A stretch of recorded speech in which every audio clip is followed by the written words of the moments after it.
आदरणीय मेरे प्रिय दोस्तों और भक्तों, क्या श्री राम के पहुंचने से पहले शरभंग ऋषि के आश्रम में इंद्र देवता आए थे? आइए इस वृत्तांत पर एक नज़र डालते हैं। दोस्तों, उम्मीद करता हूं कि यह वृत्तांत आपको अच्छा लगेगा। यह एक सूक्ष्म वृत्तांत है जो 5-6 मिनट में खत्म होने वाला है। अतः आप सभी से विनती है कि बने रहिए इस वृत्तांत के अंत तक। मेरे साथ आपका भी परोपकार होगा। दोस्तों, विराध राक्षस को जब प्रभु राम ने मारकर जंगल में आगे बढ़े तो दोस्तों, राम ने लक्ष्मण से कहा कि भाई, हमें अब सावधानी बरतनी चाहिए।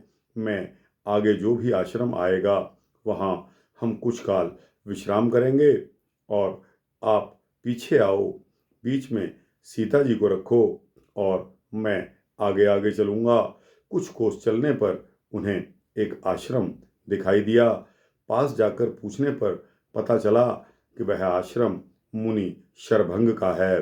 दोस्तों, शरभंग ऋषि के आश्रम के बाहर एक दिव्य विमान खड़ा हुआ था। उस पर लहराती हुई पताका बता रही थी कि वह रथ किसी देवता वर्ग के प्राणियों के देश के किसी शासक वर्ग का है। उस रथ की रक्षा हेतु उसी देश के बहुत से सुसज्जित सैनिक खड़े थे। वे आश्रम के कुछ और पास पहुंचे तो उन्होंने देखा कि एक राजा वेशधारी प्रभावशाली व्यक्ति अन्य कुछ प्रभावी व्यक्तियों से घिरा हुआ बाहर आकर रथ पर सवार हो रहा है। आश्रम के कुछ मुनि उन्हें विदाई देने के लिए उनके साथ आश्रम से बाहर आ रहे हैं। जितनी देर में वे आश्रम के द्वार तक पहुंचते तब तक वह विमान वहां से प्रस्थान कर चुका था। ऋषि मुनि आश्रम के अंदर जा चुके थे। दोस्तों, आश्रम के द्वार पर पहुंचकर वहां उपस्थित ब्रह्मचारियों से प्रभु राम ने मुनि शरभंग से भेंट करने की इच्छा प्रकट की तथा उसे अपना परिचय दिया। ब्रह्मचारी उन्हें मुनि के पास ले गए। तीनों ने आगे बढ़कर ऋषि के चरण वंदना की। उन्होंने ऋषि को अपना परिचय व मार्ग का विवरण आदि बताकर अपनी रात्रि व्यतीत करने की प्रार्थना की। मुनि ने उनके वहां रहने का प्रबंध करवाकर तथा फल फूल से उनका आतिथ्य किया। सीता आश्रम में स्त्री वर्ग के पास विश्राम हेतु चली गईं तथा राम और लक्ष्मण मुनि के पास बैठकर वार्ता करने लगे। जिज्ञासा वश राम ने मुनि से तभी गए आश्रम से राजपुरुष का परिचय जानना चाहा। इस पर मुनि बोले कि राम यहाँ से जाने वाले पुरुष देवराज्य के राजा इंद्र थे। यहाँ आश्रमों में विभिन्न राज्यों के शासक आते जाते रहते हैं।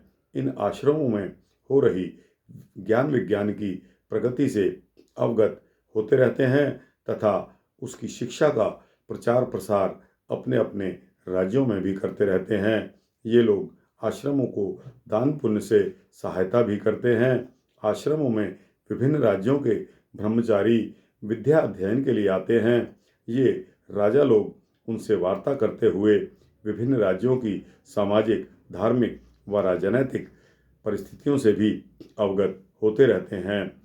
इंद्र ने जब रावण के पुत्र मेघनाद से पराजय पाई तब से वे उसके अराजक राज्य व्यवहार, लोक रीति नीति से बहुत चिंतित रहते हैं।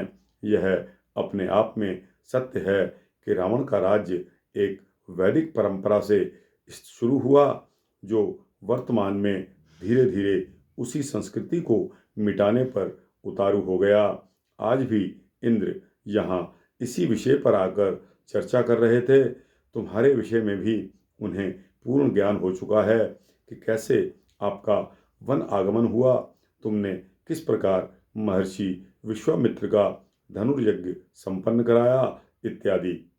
उनका मत था कि यदि तुम वन में सहयोग मिले तुम्हें तो तुम वन को राक्षसों से विहीन कर सकते हो।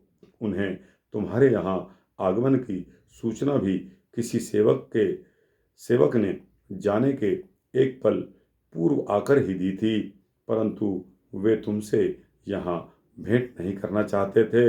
वे तुम्हारे आगमन की सूचना पाकर तुरंत यहाँ से विदा हो गए। इतना कहकर मुनि ने कहा कि राम, तुम अब आराम करो, प्रातः देव यज्ञ के बाद शेष वार्ता करेंगे। दूसरे दिन प्रातः देव यज्ञ स्थल पर राम, लक्ष्मण व सीता भी उपस्थित हुए। वहां उन्होंने पाया कि विभिन्न आश्रमों के तेजस्वी वैज्ञानिक ऋषि वहां उपस्थित हैं।